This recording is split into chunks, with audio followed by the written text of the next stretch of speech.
ಕೃಷ್ಣನ ರಸಿ ನೀ ಎಪಿಸೋಡ್ 40. ಸಿಗ್ನಲ್ನಲ್ಲಿ ನಿಂತಿದ್ದವಳು ತನ್ನ ಎಡಗಡೆಗೆ ಕೃಷ್ಣ ಬೈಕಿನಲ್ಲಿ ನಿಂತಿರುವುದನ್ನು ಕಂಡು, ಸರ್ ನೀವು ಎಂದು ಖುಷಿಯಲ್ಲಿ ಕಾರ್ ಬಿಟ್ಟು ಕೆಳಗಿಳಿದು ಬರುತ್ತಿದ್ದಂತೆ ಕೃಷ್ಣ ನಿಂತಿದ್ದ ಕಡೆ ಸಿಗ್ನಲ್ ಬಿಟ್ಟಿತ್ತು.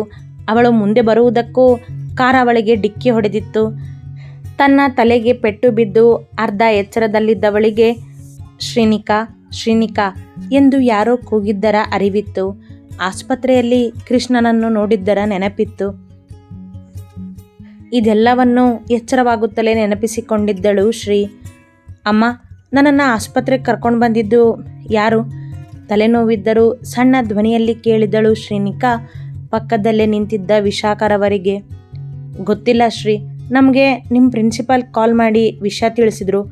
ಅದು ಬಿಡು, ಹೇಗಿದೆಯಾ ನೀನೀಗ? ನನಗೇನೂ ಆಗಿಲ್ಲಮ್ಮ ಎಂದವಳ ಮನ ಕೃಷ್ಣನ ಆಲೋಚನೆಯಲ್ಲಿಯೇ ಇತ್ತು.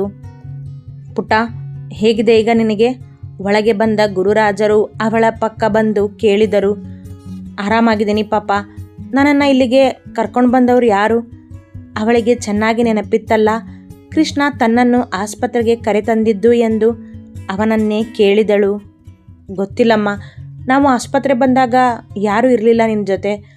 ನಾನು ಡಾಕ್ಟರ್ ಹತ್ರ ವಿಚಾರಿಸಿದಾಗ ಯಾರೋ ಒಬ್ಬರು ಇದ್ದರು ಅಂತ ಹೇಳಿದ್ರು ಅಷ್ಟೇ. ತಾವು ಡಾಕ್ಟರ್ ಬಳಿ ಅವಳ ಆರೋಗ್ಯದ ಬಗ್ಗೆ ವಿಚಾರಿಸಿದಾಗ ಆಸ್ಪತ್ರೆಗೆ ಅವಳನ್ನು ಕರೆದುಕೊಂಡು ಬಂದವರ ಬಗ್ಗೆಯೂ ವಿಚಾರಿಸಿದ್ದರು ಗುರುರಾಜರು. ಪುಟ್ಟ, ನಿನಗೆ ತಿನ್ನೋದಕ್ಕೇನಾದರೂ ತಗೊಂಡು ಬರ್ತೀನಿ ಇರು ಎಂದ ಗುರುರಾಜರು ಹೊರನಡೆದರು. ಶ್ರೀ ಮೌನವಾದಳು.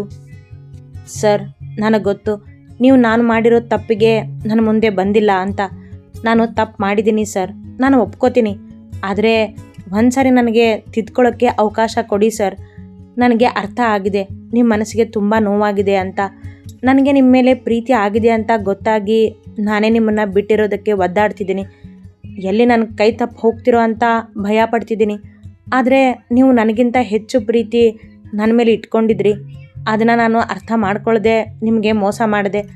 ಅದರ ಪ್ರತಿಫಲನೇ ಈಗ ನಾನು ಅನುಭವಿಸ್ತಿರೋದು.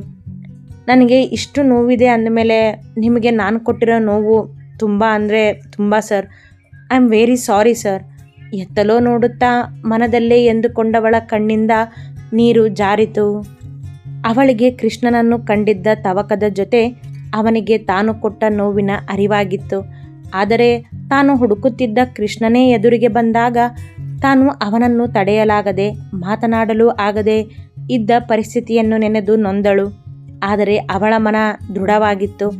ತಾನು ಇಂದಲ್ಲ ನಾಳೆ ಅವನನ್ನು ಹುಡುಕುವೆ ಎಂದು. ಅವನ ಮುಖದ ಭಾವನೆಯನ್ನು ಅವ ಯಾರಿಗೆ ತಾನೇ ತಿಳಿಯಲು ಬಿಟ್ಟಾನು?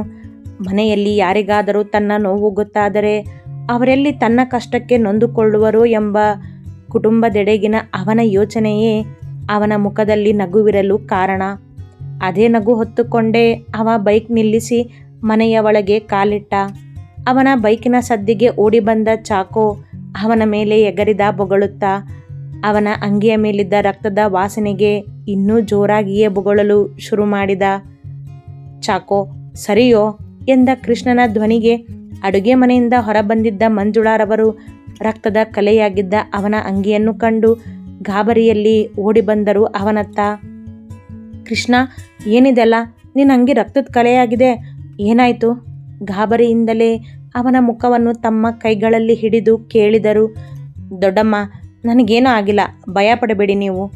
ಅವರ ಗಾಬರಿ ಅರ್ಥ ಮಾಡಿಕೊಂಡವ ಅವರ ತೋಳು ಹಿಡಿದು ಸಮಾಧಾನಿಸಿದ. ಅವನ ದಾರಿಯನ್ನೇ ಕಾಯುತ್ತಿದ್ದ ವಿಷ್ಣು ತಾತ, ಗೌರಮ್ಮಜ್ಜಿ ಅವರತ್ತ ಬರುವ ಮೊದಲೇ ಅವರ ಧ್ವನಿ ಕೇಳಿ ಗಾಬರಿಯಲ್ಲಿಯೇ ಹತ್ತಿರ ಬಂದರು. ಕೃಷ್ಣ, ಏನೋ ಇದೆಲ್ಲ? ಅವನ ಕೈ ಹಿಡಿದು ಕೇಳಿದರು ಗೌರಮ್ಮಜ್ಜಿ. ಅಜ್ಜಿ, ಗಾಬರಿ ಆಗಬೇಡಿ, ನನಗೇನೂ ಆಗಿಲ್ಲ. ರೋಡಲ್ಲಿ ಒಬ್ಬರಿಗೆ ಆಕ್ಸಿಡೆಂಟ್ ಆಗಿತ್ತು. ಅವ್ರನ್ನ ಹಾಸ್ಪಿಟ್ಲಿಗೆ ಕರ್ಕೊಂಡು ಹೋಗುವಾಗ ಇದೆಲ್ಲ ಆಗಿದ್ದು. ತನ್ನ ಅಂಗಿಯ ಮೇಲಿದ್ದ ಕಲೆಯನ್ನು ತೋರಿಸುತ್ತಾ ಎಂದ. ಆಕ್ಸಿಡೆಂಟ್ ಆಗಿದ್ದು ತನ್ನೊಡತಿಗೆ, ಆದರೂ ಯಾರೋ ಒಬ್ಬರಿಗೆ ಎಂದು ಹೇಳುವಾಗ ಅವನಿಗೆ ಒಳಗೊಳಗೆ ಸಂಕಟವೇ. ನಿನಗೇನೂ ಆಗಿಲ್ಲ ತಾನೇ ಕೇಳಿದರು ಮಂಜುಳಾ. ಇಲ್ಲ ದೊಡ್ಡಮ್ಮ, ನನಗೇನೂ ಆಗಿಲ್ಲ. ಅವರ ಮುಖ ನೋಡುತ್ತಾ ಎಂದವನ ಮುಖದಲ್ಲಿ ನಿರಾಳವಾಗಿರುವ ಭಾವ. ಸರಿ, ಹೋಗು, ಮೊದಲು ಸ್ನಾನ ಮಾಡಿ ಊಟ ಮಾಡು ನೀನು. ಅಷ್ಟರಲ್ಲಿ ನಿಮ್ಮ ಅಪ್ಪ ದೊಡ್ಡಪ್ಪನೂ ಬಂದುಬಿಡ್ತಾರೆ. ಎಂದರು ತಾತ. ಅವರ ಮನದಲ್ಲಿನ್ನೂ ಗೊಂದಲವೇ. ಆ ಊರಲ್ಲಿ ಇವ ಹೇಳಿಕೊಳ್ಳಲಾಗದ್ದು ಏನೋ ಆಗಿದೆ ಎಂದು. ಸರಿ ಎಂದವ ಮೆಟ್ಟಿಲು ಹತ್ತಿ ಕೋಣೆಗೆ ನಡೆದ. ಮನದಲ್ಲಿನ ವೇದನೆ ಮೂಟೆ ತುಂಬಿತ್ತು. ಯಾರಿಗೂ ತೋರಿಸಲಾಗದ ಪರಿಸ್ಥಿತಿ ಅಲ್ಲವೇ ಅವನದ್ದು. ಬಾತ್ರೂಮಿಗೆ ನಡೆದು ಶವರಿನ ಕೆಳಗೆ ನಿಂತವನ ಕಣ್ಣಿಂದ ಸುರಿದ ನೀರು ಕಾಣದೇ ಹೋಯಿತು. ಆ ನೀರಲ್ಲಿ ಅವಳನ್ನು ಆ ಸ್ಥಿತಿಯಲ್ಲಿ ಕಂಡು ದುಃಖವೋ, ಅವಳ ಮೇಲಿನ ಪ್ರೀತಿ ತನ್ನಿಂದ ಮರೆಯಲಾಗುವುದಿಲ್ಲ ಎಂಬ ದುಃಖವೋ ಅವನಿಗೆ ತಡೆಯಲು ಆಗಲೇ ಇಲ್ಲ. ಅತ್ತು ತನ್ನ ಮನದ ನೋವನ್ನು ಹೊರಹಾಕಿದವ ಸ್ನಾನ ಮುಗಿಸಿ ಹೊರಬಂದ.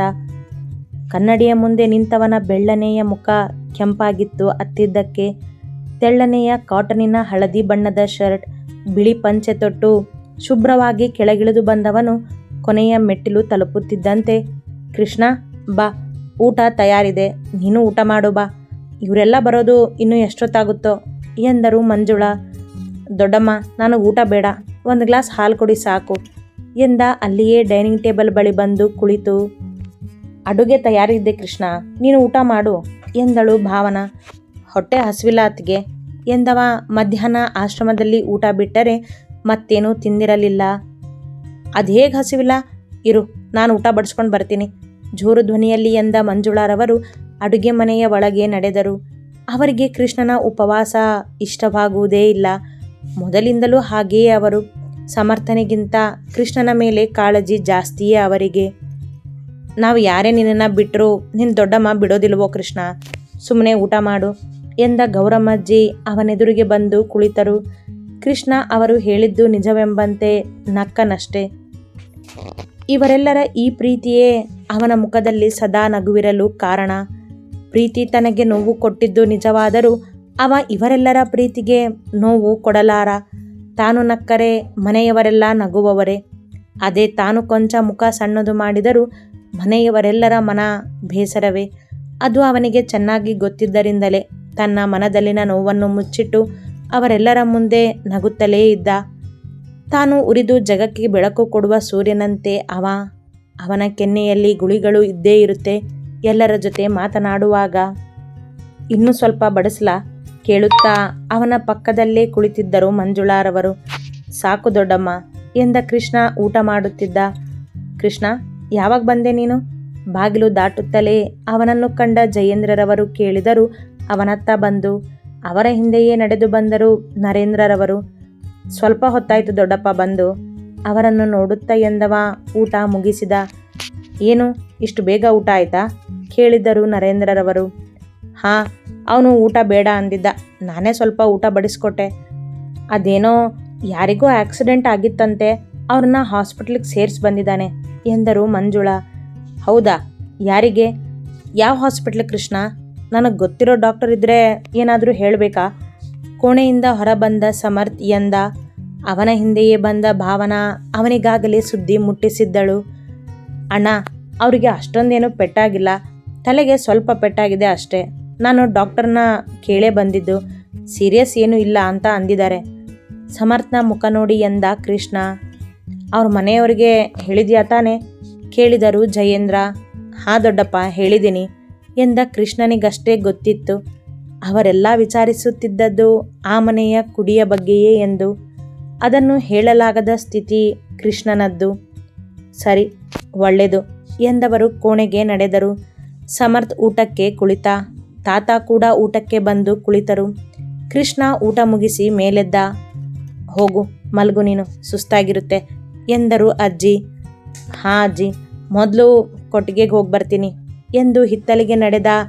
ತನ್ನ ಪ್ರೀತಿಯ ಮೂಕ ಜೀವಿಗಳ ಬಳಗ ನೋಡಲು ಅವನ ಹಿಂದೆಯೇ ಓಡಿದ ಚಾಕೋ ಎಲ್ಲಿ ತನ್ನ ಮೇಲಿನ ಪ್ರೀತಿಯನ್ನು ಅವುಗಳಿಗೆಲ್ಲ ಹಂಚುವನೋ ಎಂಬ ತಳಮಳಕ್ಕೆ. ನಿಮ್ಮನ್ನೆಲ್ಲ ನೋಡಿದ್ರೇ ನನ್ನ ಮನಸ್ಸಿಗೆ ಸಮಾಧಾನ. ಕೈಯಲ್ಲೊಂದು ಮೊಲ ಹಿಡಿದು ಅದರ ಮುದ್ದು ಮುಖವನ್ನೇ ನೋಡುತ್ತಾ ಎಂದ. ಅದೇನೋ ತನ್ನ ಮನದ ನೋವನ್ನು ಎಲ್ಲರ ಮುಂದೆ ಮುಚ್ಚಿಡುವವ ಈ ಪ್ರಾಣಿಗಳ ಮುಂದೆ ಸರಾಗವಾಗಿ ಮಾತನಾಡಿ ಮರೆತು ಬಿಡುತ್ತಿದ್ದ ಆ ಕ್ಷಣಕ್ಕೆ. ಅವುಗಳು ತನ್ನ ಮಾತಿಗೆ ಉತ್ತರಿಸದಿದ್ದರೂ ತಾನು ಮಾತ್ರ ಮಾತನಾಡಿ ಮನ ಹಗುರ ಮಾಡಿಕೊಳ್ಳುತ್ತಿದ್ದ. ಅವುಗಳ ಜೊತೆಯೇ ಇದ್ದು ಸ್ವಲ್ಪ ಹೊತ್ತು ಕಳೆದವ ಕೋಣೆಗೆ ಬಂದ. ಪುಸ್ತಕ ಓದುವ ಮನಸ್ಸಾಗದೆ, ಹಾಡು ಕೇಳುವ ಮನವಿಲ್ಲದೆ ಡ್ರಾಯರ್ನಲ್ಲಿದ್ದ ಸಿಗರೇಟ್ ಪ್ಯಾಕೆಟ್ ಹಿಡಿದವ ನೇರವಾಗಿ ಟೆರೆಸಿಗೆ ನಡೆದ. ಶ್ರೀ, ನೀನೊಬ್ಬಳು ನನ್ನ ಜೀವನದಲ್ಲಿ ಇದ್ದಿದ್ರೆ ಈ ಪ್ರಪಂಚನೇ ನನ್ನ ಕೈಯಲ್ಲಿರೋ ಅಷ್ಟು ಖುಷಿಯಾಗಿರ್ತಿದ್ದೆ ನಾನು. ನನಗೆ ತಾಯಿ ಇಲ್ಲ ಅನ್ನೋ ನೋವನ್ನು ಮರೆಸೋ ಅಷ್ಟು ಒಳ್ಳೆ ಕುಟುಂಬ ಇದೆ. ಆದರೂ ನನಗೆ ನೆಮ್ಮದಿ ಇಲ್ಲ. ಕಾರಣ ನೀನೊಬ್ಬಳೆ. ನೀನು ಸಿಗ್ತೀಯಾ, ನಿನಗೆ ಸತ್ಯ ಹೇಳಿ ನಮ್ಮ ಕುಟುಂಬ ಒಂದಾಗೋ ಖುಷಿಗೆ ಕಾರಣ ಆಗ್ತೀಯಾ ಅಂದ್ಕೊಂಡಿದ್ದೆ ನಾನು. ಆದರೆ ಆಗಿದ್ದೇ ಬೇರೆ. ಈಗ ನಾನು ನಿನ್ನ ಪ್ರೀತಿಯಲ್ಲಿ ಮೋಸ ಹೋಗ್ತೀನಿ ಅನ್ನೋ ಕಲ್ಪನೆಯೂ ಇರಲಿಲ್ಲ ನನಗೆ. ಮನದಲ್ಲಿಯೇ ಅಂದುಕೊಳ್ಳುತ್ತಿದ್ದ. 1-2 ಹೀಗೆ ಪ್ಯಾಕೆಟ್ನಲ್ಲಿದ್ದ ಸಿಗರೇಟ್ಗಳು ಕಡಿಮೆಯಾಗುತ್ತಲೇ ಹೋದವು. ಅದರ ತುಂಡುಗಳು ಅಲ್ಲಿಯೇ ಮೂಲೆಯಲ್ಲಿ ಶೇಖರಿಸುತ್ತಲೇ ಹೋದವು. ನಾನು ಯಾರಿಗೆ ಯಾವಾಗ ಇಷ್ಟು ನೋವು ಕೊಟ್ಟಿದ್ದೆ ಅಂತ ನನಗೆ ಇಷ್ಟು ನೋವು ಕೊಡ್ತಿದ್ದಾನೆ ಆ ದೇವರು. ಪರವಾಗಿಲ್ಲ, ನಾನು ನೋವನ್ನು ಕೊಡಬೇಡ ಅಂತ ಬೇಡೋದಿಲ್ಲ, ಆ ನೋವನ್ನು ಸಹಿಸ್ಕೊಳ್ಳೋ ಶಕ್ತಿ ಕೊಡು ಅಂತ ಬೇಡ್ತೀನಿ. ಅದೇ ಒಳ್ಳೆಯ ಯೋಚನೆಗಳೇ ಅವನ ಮನದಲ್ಲಿ ಎಂದಿಗೂ ಎಲ್ಲರ ಮೇಲೆಯೂ. ಎದ್ದು ಒಳ ಬಂದವ ಹಾಸಿಗೆಯಲ್ಲಿ ಮಲಗಿದನಾದರೂ ಶ್ರೀನಿಕಾ ಹೇಗಿರುವಳೋ ಎಂಬ ಯೋಚನೆಯಲ್ಲಿ ತಡವಾಗಿಯೇ ನಿದ್ದೆಗೆ ಜಾರಿದ.